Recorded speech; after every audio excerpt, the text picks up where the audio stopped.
Welcome to the NLP Revealed podcast, connecting your business brain with the real world. Brought to you by NLP Superfest and Fridge Magazine. And now we join your host, Aaron Mawson. I'm here with Richard Volstad, and Richard is an NLP trainer and creator of the Resolve model, an effective model for change and very in tune with the latest understandings within neuroscience. Richard has also worked with individuals following very challenging situations, such as in Bosnia and in Japan. So welcome, Richard. Thanks very much, Aaron.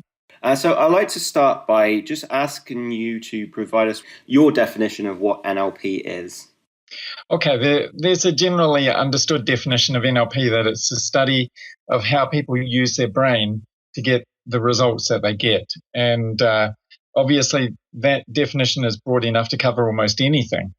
What NLP did in the 1970s was it started developing a series of very precise ways to kind of write down almost like a computer code what someone was doing in order to get results, both good results and bad results.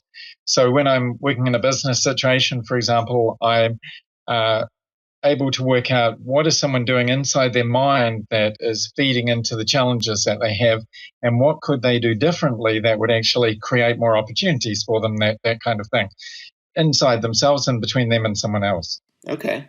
So has this been how you've created Resolve and the Wheel of Change, which is what you'll be talking about at the Superfest? Right. So the Resolve model is a model for coaching. I train coaches in a wide number of places around the world, and one of the places that I'm quite interested in training people in right now is in Poland, where I teach each year. And Poland has the interesting situation of not having had a recession, and that's not an accident. They have the highest number of coaches, for example, of any country in the world that apart from the United States. Really? So what that means is that they have kind of invested in soft skills. You know, they've taken this opportunity of the economic crisis everywhere else to invest in soft skills and keep themselves ahead of the game. The Resolve model came initially out of my work in Bosnia, and as you say, I've worked in a few risky places, and Bosnia and the area around Chechnya are a couple, and I needed something that would explain to people, the people I was training, how do you get results fast? And I was in a situation where if we do the wrong thing, people could get shot, so I kind of tested in pretty serious high-risk situation. Yeah. And so in regards to the Poland thing, do they generally cultivate a welcoming of coaches in relation to that? Or is it just something that's spawned from naturally? No, it's not. It's not natural. It's been something that they've developed over the last few years. And firstly, like most places, they started to use coaches from outside. Now, most of the large businesses in Poland actually train their own staff as coaches. And I think that's quite a smart move. So they have university coaching courses as well that have, quite a lot of respect in the business community. And so what is the Wheel of Change, which is some of the stuff that you'll be talking about in the Superfest? Well, look, without giving the whole story away, of course, the Wheel of Change is a way of, instead of thinking, what do you do as a helper, as a coach or a trainer, it's thinking, what does someone do when they go through the process of change? Or what does an organization do when they go through the process of change? And mostly what happens is people respond to that in different ways, depending on which part of the change process their personality fits with best. And so helping people change is partially noticing where their natural tendency is, building on that, but also making sure that they cover the other areas that make change actually kind of go through the cycle that it needs to go through.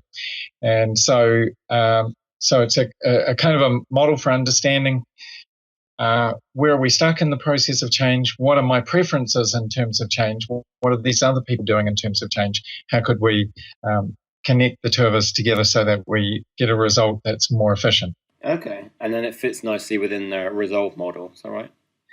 Yeah, it kind of fits with that, but the Resolve model is more from the side of the person who's guiding. Yeah. Okay. And so your work is geared a lot around neuroscience. It certainly has an influence in some of the stuff that you do. What are we finding about the brain in relation to an individual's ability to change? What are we beginning to discover about the brain?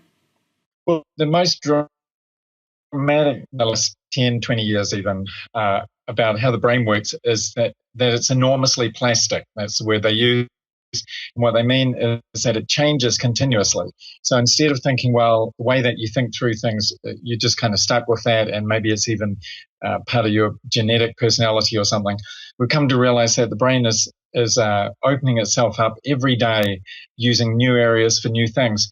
For example, the area of my brain that runs my right hand today is not that ran it yesterday. And if I tie up my right hand for a day, then tomorrow when the brain opens up, it will actually dedicate 1.5 times as much area to my left hand and only half as much to my right hand.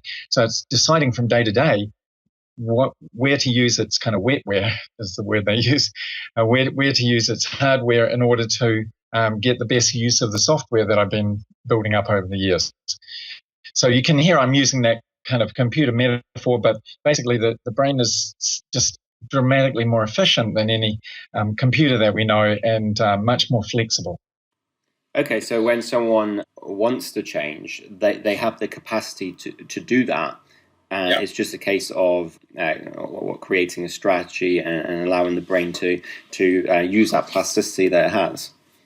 Exactly. And in fact, research came out just yesterday showing that again, restating that they looked at, they had two groups in the research who watched videos, one video implying that the brain was kind of set the way it was, and the other video implying that what I'm telling you now, that you can change things.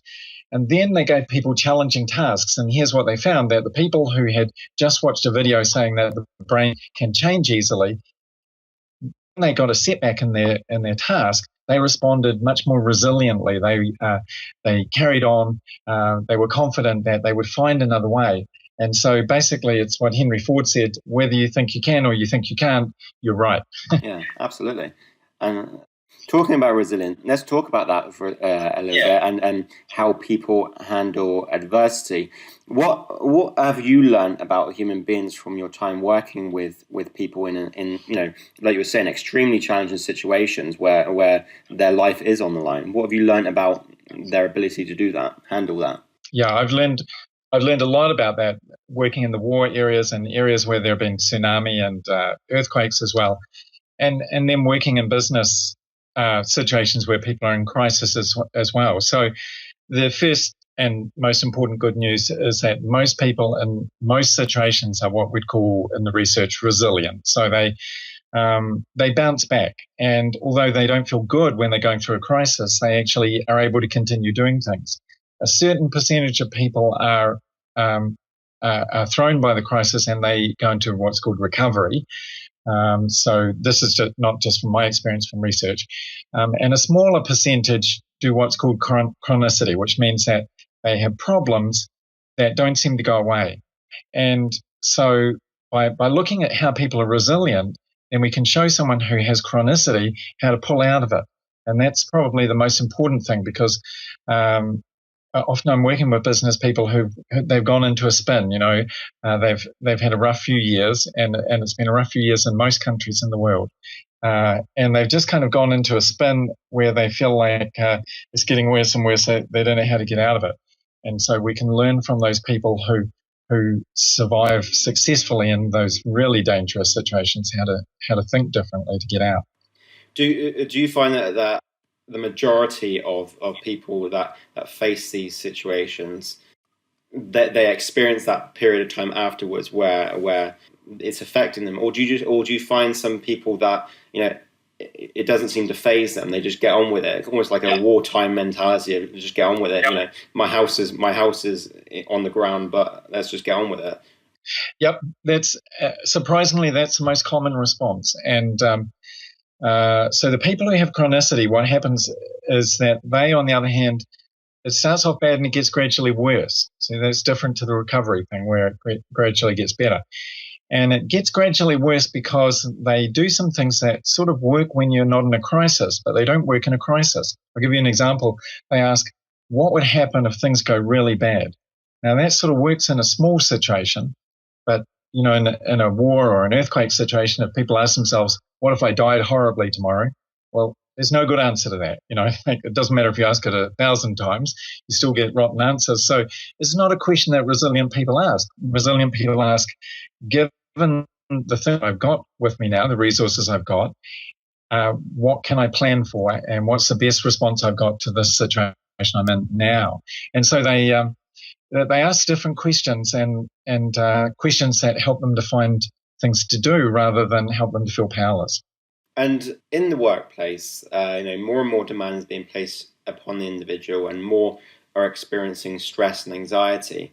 Yeah. And even like a research is coming out where what I call the Generation Y community, where they show signs of confidence, but they're also an increasing amount of anxiety, experiencing anxiety as well. What can an individual start to do or focus on in order to increase their ability to cope or even thrive in these situations? Is there certain strategies or is it they have to build an attitude about how they face work situations and life in general? Yeah, well, there are several layers to it. That's right, because one of the things we know about resilient people is they have better social networks. So someone who is kind of a loner at times when things are easy, that may work well. But people who survive crises, they find friends.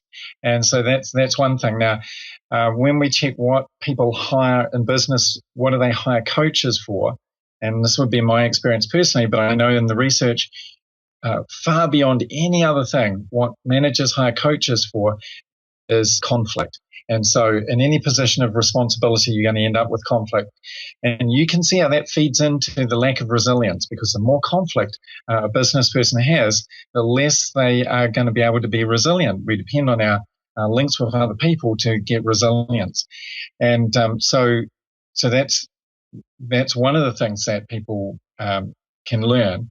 And then, of course, at the other levels, there are strategies for being able to relax. It's very common for people to come and see me and say even, well, I'm actually quite successful, but I can't sleep at night, and now I've started drinking heavily in order to get to sleep. And so that's a kind of a whole lifestyle issue, really. It's not that I can magically make them fall asleep. I can show them how to take charge of their brain so they relax. So there are several different levels to kind of work at resilience, really. Like in the workplace, what was the first thing that you look for when you have an individual like in that conflict situation? What is examples you're looking for, or some of the information you're trying to pick up when you work with those? Well, I have a model that I train trainers in called transforming communication, and one of the things that I want people to check is who is actually upset about which things. Often people know that there's a problem, but they don't know who's upset about which parts of it. So they just know people feel bad. And so working out who's actually got a problem with what pieces is a crucial start place. And then once we find there are conflicts, there's more than one kind of conflict. And they're the kind of conflicts that you can resolve in a win-win way, because it's a matter of how do we use these resources so we both get what we want. But then there are another kind of conflicts from the research, and those are called conflicts of values usually. And these are the kind of conflicts where I don't want to negotiate with the other person because I don't think it's really their business to tell me what to do about this. Well, those kind of conflicts happen in the business situation as well, of course. Okay, so a lot of that's down to talking to each other. Yep, it's about being able to listen to each other and respectfully influence each other, and that means being able to explain your own situation without trying to put the problem inside the other person. So, we have a lot of good research about this, and some of the research, one of the advantages I have kind of spanning the business and personal kind of sectors is that we have some very good research now from the field of couples work. So we can watch a 5-minute conversation. You may have heard of this research by John Gottman. We can watch a 5-minute conversation between two people, and we can predict, will they be friends or will they be in a relationship in 12 years' time with 96% accuracy. And we can predict with 80% accuracy which year they'll split up. So we're not guessing. We can see exactly what's happening in that 5 minutes and show people how to do it more effectively. And that same information can transfer into workplace relationships as well, outside the couples. Absolutely, because in the workplace, as I said, the crucial thing that people want help with from people like me is they want to know how to resolve conflicts, and most managers understand that if you've got people working for you, then the smartest use of the resources you've got is to get their cooperation and their enthusiasm delivering for you, rather than sort of fire them and find someone else. It's always more difficult to train someone else up rather than to build the relationship with the person who can already do it effectively. Have you found from working with people and training around the world, there's a cultural aspect to this? Do some cultures handle adversity better than others, or do they tend to be the same? Yeah, I'm talking to you right now from Japan, and from the research, Japan is probably one of the most resilient cultures in the world. And what that means is that when things go wrong, then they have a long-term view of it, and they say, well, this sort of stuff happens in life, and so they get on with it. Now, that doesn't mean that they're necessarily the happiest culture in the world. They're certainly not. But they are very resilient, and there are a lot of things we could learn from that. So Western cultures, North American culture in particular, is pretty unresilient in the research. It means that people pretty easily give up. They ask themselves unhelpful questions that are culturally considered appropriate, but that don't lead to useful solutions. Why did this happen? Things like that. Why do you think that is? Well, Western culture is individualistic, and as a part of that, we have the idea that each person has not only the right to happiness, but the right to continuous happiness. That idea is a bit of a mistake, because being continuously happy, continuously successful isn't something people are going to come across in their life. What that means is when things don't go the way they expected, then they ask, what's wrong? And actually nothing's wrong. People who are resilient understand every so often stuff happens. And that's okay. It's a matter of working out how to utilize the situation best. So Western culture has kind of gradually built up the idea that everything has to go right. If it doesn't go right, something's terrible. And so then people freak out, and they they pay lots of money for other people to help them, but they don't know how to be resilient. So this idea, in a way, of chasing happiness and almost striving to be happy, like there's an expectation if something happens, like a mishap or something doesn't go the way that you expected, something is wrong, and it's not necessarily wrong. It's just life. It's just life. Yeah, exactly that. And so resilient people know that. As I say, I'm teaching in Japan right now, and I'm very aware I'm in.